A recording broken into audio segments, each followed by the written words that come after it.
This evening, first, a major energy play. President Mohamed Irfaan Ali proposes a joint gas-to-energy project with Suriname, aiming to transform Berbice into a regional power hub, plus another adjournment in the high-profile extradition case involving Azruddin Mohamed and his father, as legal maneuvers continue in court. Also, dangerous drivers are facing real consequences. Hundreds of cases from smart road cameras are now moving through the courts. Meanwhile, over 600 workers power ahead on the Linden to Mabura Road, a key link to Brazil set to reshape trade and travel. And internationally, South Africa awaits tighter rules and new taxes as online gambling surges nationwide. Those stories and more coming up. Stay with us.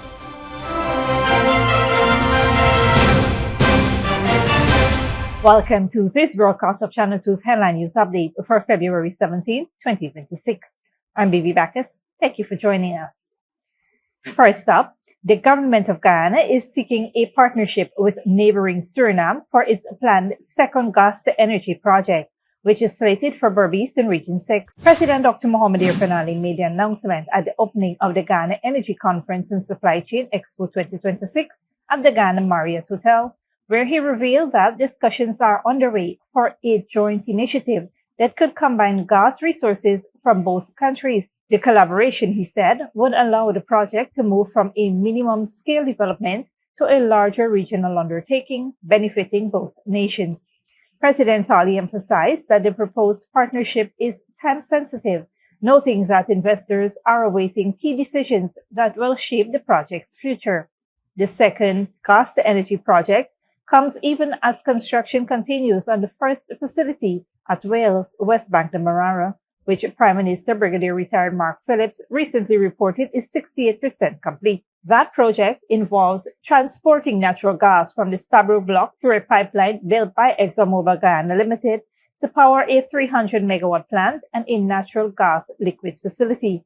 The Wales project, which has faced delays, is expected to cut electricity costs by 50% when operational, with the government hopeful it will deliver more reliable and affordable power by the end of the year. On a different note, court proceedings involving opposition leader Azruddin Mohamed and his father Nazar Mohamed hit another snag today. The United States extradition case was further adjourned after Nazar Mohamed informed the Georgia Magistrates Court that he remains unwell and is still recovering from medical complications. No updated medical report was presented as Mr. Mohamed's cardiologist is currently on leave. Attorney for the Mohameds, Sian Lejeune, told reporters Mr. Mohamed is still not well. I don't want to speak too much about his medical condition. That is private information, but he is still not out of the woods completely and he requires some further days to rest. Lejeune, representing the Mohameds, requested that the adjournment be granted on the basis of earlier medical documentation. Both father and son were present in court, and the prosecution raised no objections.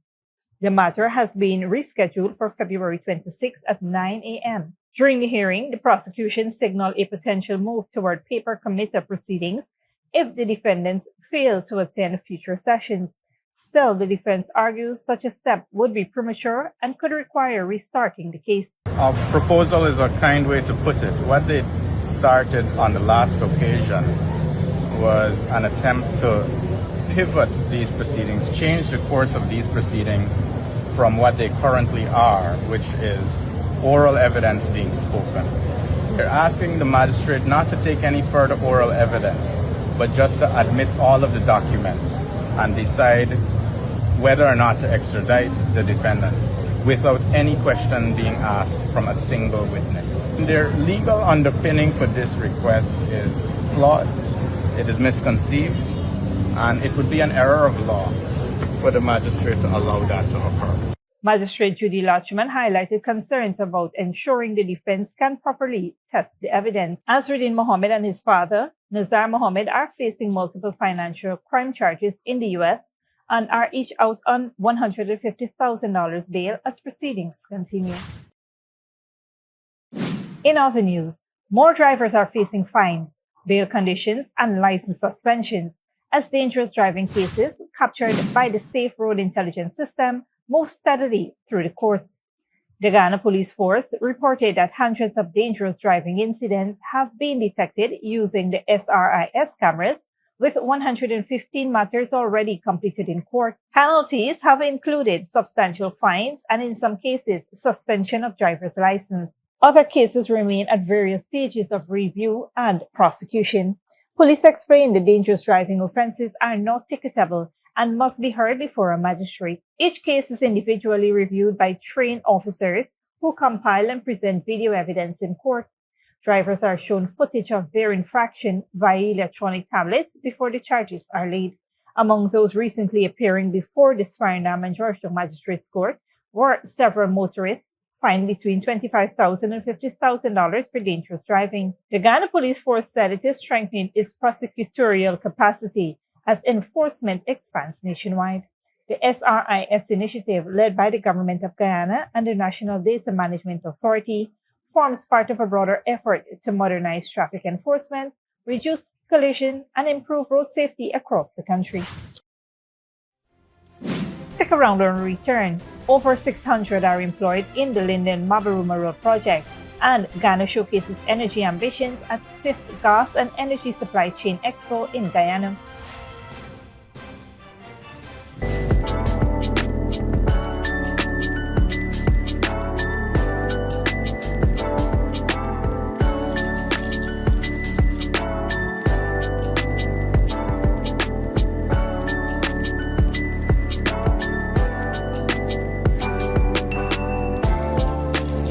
Good girl forget things. What's the problem, Granny? I want money for borrow for doing surgery. I was dancing and I fall and fracture my hip. If you need some quick money, you should check Lender's Jewelry and Pawn Shop. Lender's Jewelry and Pawn Shop, Lot 238 South Road Border, Georgetown. Get jewelry made to order in just 72 hours. We also accept vehicles. Lender's, best rates, longest payback period. Boys, I get through. Plus, I could dance again. Lender's Jewelry and Pawn Shop. Welcome back.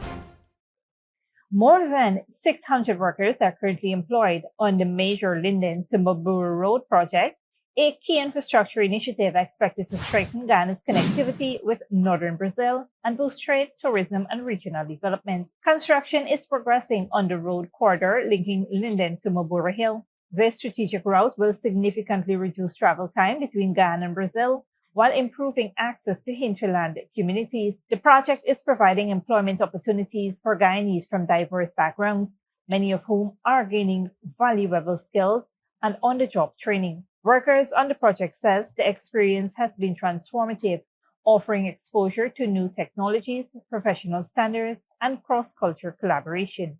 The focus on training and safety has also helped to upskill local employees in areas such as heavy-duty mechanics, trucking operations, and health and safety management. The works are being executed by Alia Constructor, which is paving an additional 110-kilometer stretch of roadway in time for the Letem Rodeo in April. The road network serves more than 50,000 Guyanese who rely on it to transport goods between the coast and hinterland regions. The Linden to Mabura Road project is scheduled for completion by August 23, 2026, under a revised deadline.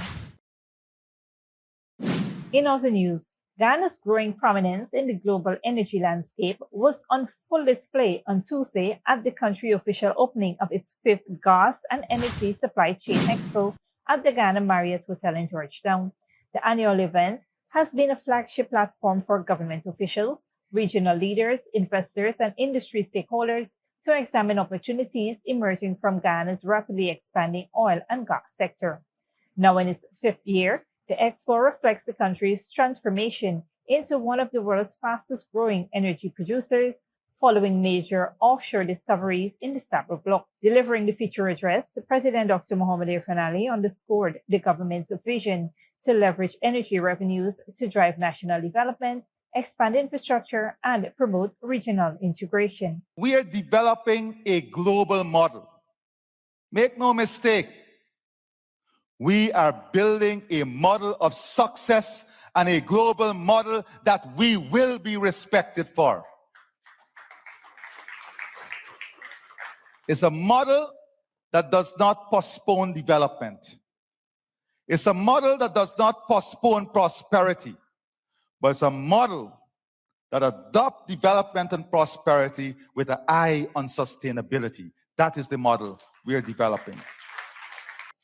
President Ali highlighted ongoing initiatives such as the Gas to Energy project and investments in digital transformation, positioning Ghana not only as an energy producer, but also as a competitive modern economy. The expo also places strong emphasis on supply chain development, local content participation, and partnership between international companies and Guyanese businesses. Panel discussions throughout the week are expected to address energy security, sustainability, climate resilience, and technological innovation. Organizers say the event continued to strengthen Ghana's reputation as a key energy hub in the Caribbean and South America, while creating opportunities for local enterprises to integrate into the expanding petroleum and gas value chain. Don't go away after the break. U.S. social media safety push. Legal fight to classify social media as harmful. And Peru's Congress outs President Jose Hori over corruption allegations.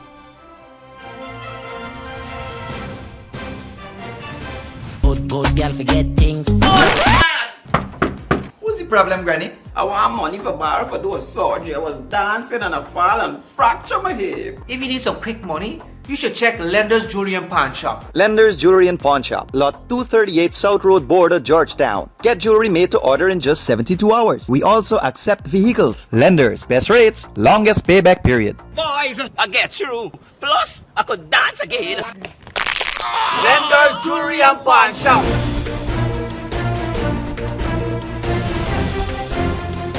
Welcome back. Now we take a look at what's happening in the region and around the world. Good evening, I'm Dominic Gittins. Tonight, Cuba faces deepening economic turmoil as fuel shortages and falling tourism strain daily life. Peru's Congress removes President Jose Heri over corruption claims. U.S. courts test social media liability, and South Africa weighs tighter rules on booming online gambling. We begin in Cuba. Cuba is facing deepening economic turmoil as fuel shortages and falling tourism cripple the island's economy. Once boosted by improved U.S. ties under President Barack Obama, sectors like classic car tourism flourished. Now, U.S. pressure cutting oil supplies has led to blackouts, school closure, halting mining operation, and cancelled flights. Officials warn reforms are needed, while citizens grapple with mounting hardship and uncertainty. Peru's Congress has voted to remove President Jose Heri from office following corruption allegations, including reports of secret meetings with a Chinese associate holding government contracts and encounters with 9 young women who later received state deals. Al Jazeera's Mariana Sanchez reports. President Jose Heri presided over the changing of the guard at the presidential palace, but just a few blocks away, legislators were already voting on a motion to unseat him. The 39-year-old leader was not called to testify. Lawmakers noted that Heri, as president of Congress, had only been in charge of the presidency since Dina Boluarte was sacked in October. In an express dismissal taking less than 4 hours, they secured the simple majority needed to oust him. Political support for Heri evaporated after reports surfaced of secret meetings with a Chinese associate who held contracts with the Peruvian government. Further allegations emerged regarding meetings with 9 young women who were subsequently awarded government contracts. Heri repeatedly contradicted himself in public statements, but maintained a steadfast denial of any wrongdoing, while legislators declared him unfit to govern. What we have here before our eyes is crystal clear. A lobbyist president benefiting private interest and exhibiting a shameful personal conduct. The Attorney General has now opened an investigation into Heri for influence peddling. He becomes the 7th leader to be sacked from the presidency in just 9 years. It's less than a block away from the presidential palace, and people go about their business as if nothing much has happened. And that is because Peruvians are so accustomed to political instability. While Heri lasted 4 months, Manuel Merino was ousted just after 6 days in office in 2020. With general elections only 2 months away, polls show that Peru's Congress is among the lowest rated institutions in the country, with a mere 4% approval rating. Analysts suggest this move is an attempt by lawmakers to save face. Esto parece un circo romano. This looks like a Roman circus. You are putting on a show because you are all on the campaign trail. You only want the public to see you censoring the president. Facing an increasingly uncertain political landscape, many Peruvians say they are simply ready to turn the page. Mariana Sanchez, Al Jazeera, Lima. A growing legal push in the United States is testing whether social media companies can be treated like manufacturers of harmful products, in a strategy that mirrors early lawsuits against the tobacco and opioid industries. Al Jazeera's John Hendren reports. Annalise Schott was a Colorado cowgirl who could ride like the wind and rope a calf like a pro. She was the light of our life. She was the center cog of our family. She was also a teenager in a rural world, staying connected with her friends through social media. But at some point, her mother says, she lost her sparkle. Lori Schott thinks that was linked to the 5 Instagram accounts and a TikTok app hidden on her phone. It just amplified into this spiral of an algorithm hellhole that destroyed who she was. And I will never back off of that comment because it told her. Anna would grow physically ill when visiting a ranch with no internet.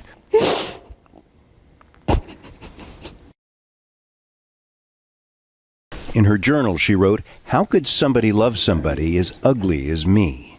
I look in the mirror, I look at other girls' profiles. I have no future." The hard thing for me is that we missed it. We didn't understand it.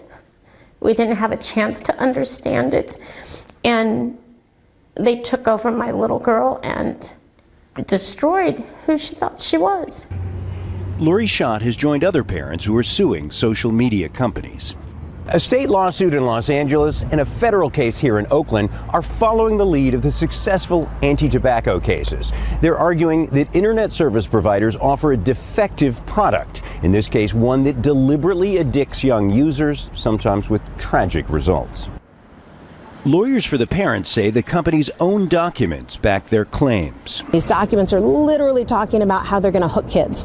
They are feeling like they want to die if they cannot get onto these platforms. That is by design. That needs to go, right? It's digital nicotine, and they're giving it to our kids with no warnings, no heads up, and children are dying and suffering as a result. Would you like to apologize for... At a congressional hearing in 2024, Lori and other parents got a forced apology from Meta's Mark Zuckerberg. He had the opportunity right there in that courtroom to say, I'm the leader of the biggest platform there is. I can change things because I see a sea of dead children's faces in this Senate hearing, and he did nothing. TikTok and Snapchat have settled out of court in the Los Angeles case. None of the defendant companies have admitted wrongdoing.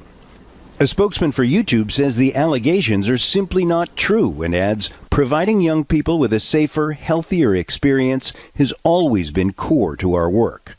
I hope to hell that courtroom is ringing with all those kids' faces, memories, because it's real and it's happened.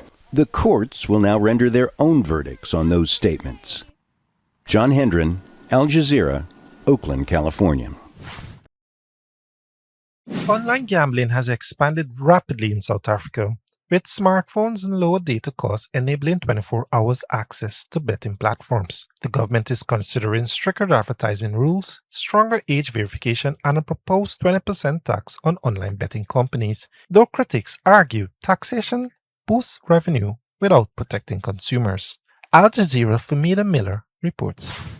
Gambling has moved online in South Africa and is growing fast. Smartphones, lower data costs, and round-the-clock access have made placing a bet easier than ever before. We lose a lot sometimes, like really, we lose a lot. I don't have a limit. Bongile Zanazo says he bets on sports fixtures nearly every day. After I became unemployed and I depended too much on sport, on gambling, and I was worried that look now I'm getting addicted.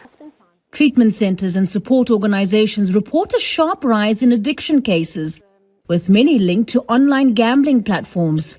It's often inquiries from parents in terms of younger adults, but then they don't actually come through to treatment. We've noticed that the increase is often linked to single mothers, with financial difficulties. Critics say aggressive marketing and promotions are fueling the increase, targeting sports fans, young adults and first-time bettors. But the rapid expansion is causing alarm and many are falling deeper into debt. While traditional betting shops and gambling facilities remain part of the industry, the real growth is happening online, where gambling is available 24 hours a day. Critics say the speed at which online gambling is growing is outpacing oversight, making it harder to protect consumers. Industry data shows online betting accounts for around 70% of total gambling revenue in South Africa. Authorities say turnover between 2023 and 2024 increased from $69 to $94 billion. The gross gambling revenue equally has grown by over 25%. So you are seeing a situation where, as I said earlier, that South Africans are trying to keep up with the cost of living, and unfortunately, they fall into a debt trap. Online firm Betway Africa says it invests in communities and creates jobs. It also says it supports evidence-led interventions aimed at protecting the vulnerable. The government is considering stricter advertising rules, stronger age verification, and tighter licensing requirements. It's also proposing a 20% tax on online and interactive betting companies. It says to curb excessive gambling. But critics argue tax will do nothing more than increase government revenue, making it the latest winner, while consumers end up with little protection from what some are calling a pandemic. Famida Mala, Al Jazeera, Cape Town. Thanks, Dominique. This brings us to the end of our regional and global news coverage. Up next is the 3-minute forecast.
And that's it to be to Headline News for this Wednesday evening. As we take our leave, we invite you to follow us on Facebook and YouTube. You can tune in tomorrow at 6:30 a.m. for a rebroadcast and at 7 p.m. for more news. Until then, please take care of yourselves and each other.